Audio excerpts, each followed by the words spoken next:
अभी मैं पूछूं, एक हाथ में दो हाथ उठाएंगे, हुजूर से मोहब्बत है या नहीं? अगर अभी सवाल करे, हर कोई पुकार कर कहेगा हाँ हुजूर से मोहब्बत है, मैं तो जान देने को तैयार। हर कोई कहेगा। इमाम गजाली ने फरमाया हाँ हर कोई कहता तो है, लेकिन बात क्या है सुनो। इंसान की फितरत है और दुनिया का दस्तूर है। जो इंसान जिससे जितनी मोहब्बत करता है दिन में उसका बार बार जिक्र भी करता है, और जब बार बार किसी का जिक्र करने लग जाए तो समझ लो उसका दिल भर गया है, इश्क से मोहब्बत से भर गया है। और नहीं जिक्र ही नहीं करता, यूं ही कहता है तो वो झूठा आदमी, वो झूठ बोलता है। हुजूर से मोहब्बत कहता तो है, लेकिन उसकी जिंदगी में नजर कभी नहीं आता। कहीं ऐसा तो नहीं मेरे अजीजों, आज मैं नौजवानों को देखता हूं फिल्मी गानों के, इनको लाइनें याद हो जाती हैं, फिल्मों के डायलॉग याद हो जाते हैं, मेरे नबी की 4 हदीसें क्यों नहीं याद? अगर हुजूर से कसरत से मोहब्बत होती तो हुजूर की अदाओं से भी मोहब्बत होती। हुजूर के जुमले तुम्हारी जुबानों पर गर्दिश कर रहे होते, बार बार तुम उनका जिक्र कर रहे होते। और फरमाया बुजुर्गों ने, जो कसरत से हुजूर पर दुरूद पढ़ता रहता है दिन भर रात भर, समझ लो उसका दिल भरा हुआ है हुजूर की मोहब्बत से, क्योंकि बार बार वो जिक्र कर रहा है, बार बार याद कर रहा है। एक बुजुर्ग की बात मैं आपको बताता हूं। एक बुजुर्ग ने एक शख्स की तरबियत कैसी की थी। मुरीद था, अपने शेख से आकर कहा मोहब्बत कैसे करूं? काम कर, मैं एक भैंस तुझे देता हूं, उसको पाल। बुजुर्ग ने अपने मुरीद को दी और कहा इसकी बहुत अच्छी देखभाल करना, बार बार इसका ख्याल रखना।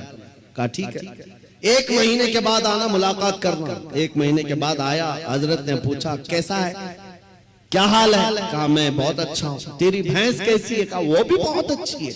तुम खाना खाए? कहा हाँ मैं खाना खा लिया। तुम्हारी भैंस? हाँ वो भी खाना खा चुकी है। जब जब जिक्र किया जाए भैंस का अच्छी तरह से जिक्र करता था। कहा 1 महीना और जाओ, 1 महीना और उस भैंस के साथ उठना बैठना लगाव रखो। दूसरे महीने के बाद आया, बुजुर्ग ने, मुर्शिद ने पूछा क्या हाल है? कहा मैं भी अच्छा हूं, मेरी भैंस भी अच्छी। सवाल खाली सिर्फ उसका किया था, लेकिन साथ में भैंस का भी कर रहा है।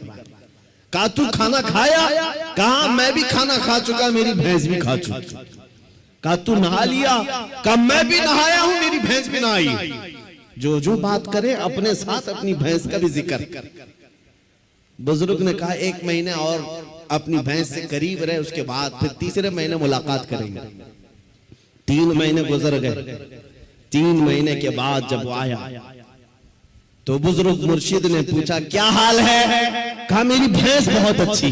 जुमला बदल गया, अभी खैरियत इसकी पूछी जा रही है, जवाब ही अपनी भैंस का दे रहा है। पूछा बुजुर्ग ने खाना खा चुका? कहा मेरी भैंस तो खा चुकी। तू नहाया? कहा मेरी भैंस तो नहा चुकी। मेरे अजीजों ये मिसाल बिला तशबीह बिला तमसील। उस बुजुर्ग ने कहा मोहब्बत ऐसी होनी चाहिए, जब इंसान को पूछा जाए तो अपने आप को भूल जाए, अपने महबूब का जिक्र करने लग जाए। जब वो कमाल को पहुंचता है, सिर्फ उसकी आंखों में अपने महबूब के जलवे हो। और बरेली के इमाम को हमने पढ़ा है, कोई आया बंदा गुलाब का फूल तोहफे में पेश करने के लिए, ला करके दिया, कहा इसको कबूल कर लीजिए। दुनिया में लोग गुलाब तोहफे में एक दूसरे को देते लेते हैं, इमाम फाजिल बरेलवी उस गुलाब को कबूल तो करते हैं, देखते हैं, उसके बाद मुस्कुरा कर कहते हैं ये दुनिया का गुलाब है, सुबह खिलता है शाम में मुरझा जाता है। मैं उस गुलाब से मोहब्बत करता हूँ जो कभी मुरझाता नहीं है, जो जब से खिला है कभी मुरझाता नहीं। और उसके बाद कहना शुरू कर दिया, सरताब कदम है तने सुल्तान ज़मन फूल, लब फूल दहन फूल सकन फूल बदन फूल, वल्लाह जो मिल जाए मेरे गुल का पसीना, मांगे न कभी इत्र न फिर चाहे दुल्हन फूल। क्या बात रज़ा उस चमनिस्तान करम की, ज़हरा है कली जिसमें हुसैन और हसन फूल। आला हजरत ने एक फूल को देखा, हुजूर पाक सल्लल्लाहु ताला अलैहि वसल्लम का जिक्र आया। आला हजरत ने सारे फूल फूल फूल पर एक नात ही लिख दी। यह इश्क का दर्जा होता है, जिक्र अपने महबूब का ज्यादा